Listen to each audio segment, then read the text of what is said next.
This is a review of the RYOBI 18 volts cordless saw that I would definitely recommend. This saw, as you could see here, the quality is really amazing, and when I hold it, it's not super heavy at all either. You can see I'm holding it with one hand, and it's not super, super duper heavy.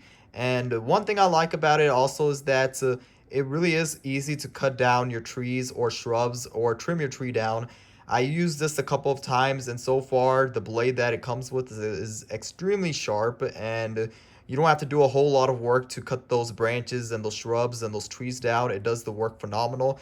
I would definitely recommend this RYOBI 18 volt cordless saw if you're wanting to pretty much cut your trees down, trim it up, or cut some shrubs.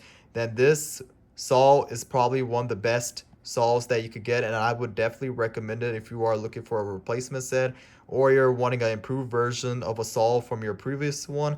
Then this RYOBI 18 volts cordless saw is probably one of the best ones, since the blade it comes with is extremely super sharp, and it cuts the trees and branches down very quick, and that's something you would want, and I would highly recommend it.